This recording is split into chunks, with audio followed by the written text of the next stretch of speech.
Vying for Todd Young's congressional seat will face each other in their first debate next week. Republican Trey Hollingsworth and Democrat Shelley Yoder are competing to represent Indiana's 9th district. Russell Brooksbank is the Libertarian candidate.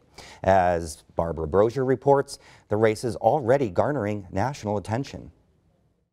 Together, we can ensure that Indiana is the first state on the board to elect a Republican president of the United States and keep this Senate seat in Republican hands. When Republican Congressman Todd Young decided to run for Dan Coates' Senate seat, it opened the door for a new face to represent Indiana's 9th district in Congress. As a rule, incumbents across the country, but certainly within Indiana, incumbents in the U.S. House and the U.S. Senate win re-election at an astoundingly high rate, which means people who are thinking about running for those offices look for the opportunity when it's an open seat. Democrats see it as an opportunity to regain control of the 9th district, and they're hopeful Shelley Yoder can do so.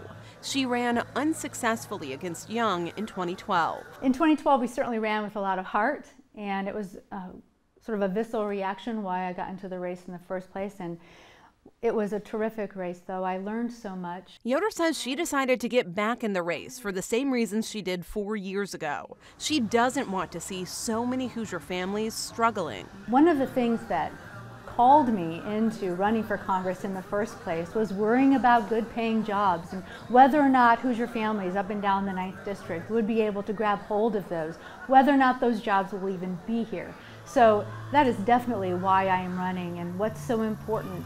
Yoder will face Republican candidate Trey Hollingsworth in November. He's done business in Indiana, but only moved to the state last year. My beautiful wife, when we got married a few years ago, wanted to move closer to her family. And so right now I live 4 miles from my mother-in-law. I live 6 miles from my father-in-law's restaurant that he's owned for 40 years. And as we look to start our family, we wanted to be close to her family. Hollingsworth says he's running for Congress because he's frustrated with career politicians and the lack of action in Washington. He says, as a political outsider, he can help create meaningful change. I think the country has gotten tired of the status quo. They have gotten tired of same old, and understand that it's going to take genuine, experienced outsiders to begin to beat back that liberal agenda, continue to beat back that continued failed policies that we've seen. But Hollingsworth is raising eyebrows because of his recent move to the state and the money being poured into his candidacy. He and his father are almost entirely funding his campaign.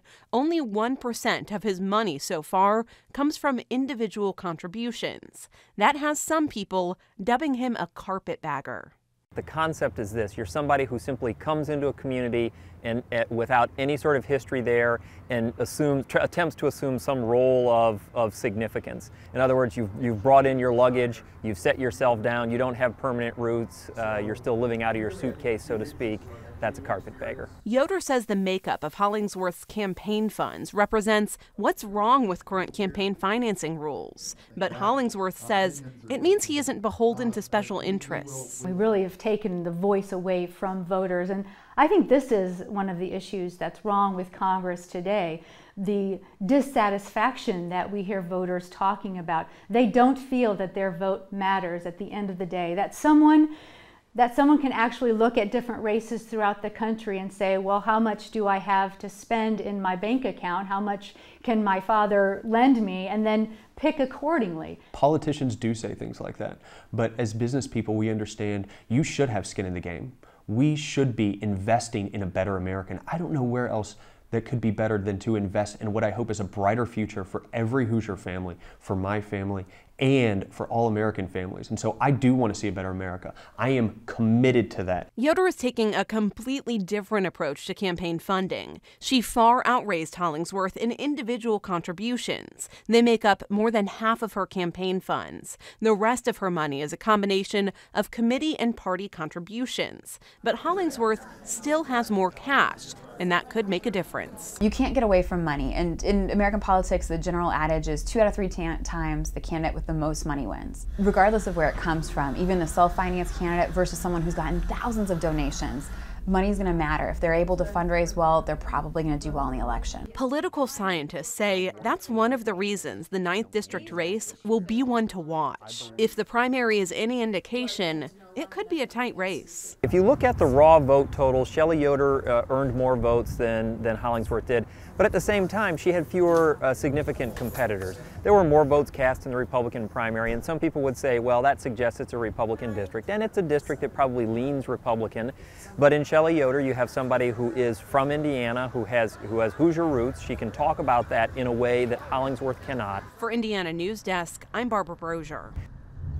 Both candidates have several endorsements. A nonpartisan Indiana Farm Bureau Political Action Committee and the National Federation of Independent Businesses endorsed Hollingsworth, while Yoder has the support of the Indiana Fraternal Order of Police and the International Association of Firefighters. Hollingsworth and Yoder will debate Monday during a luncheon at the Greater Greenwood Chamber.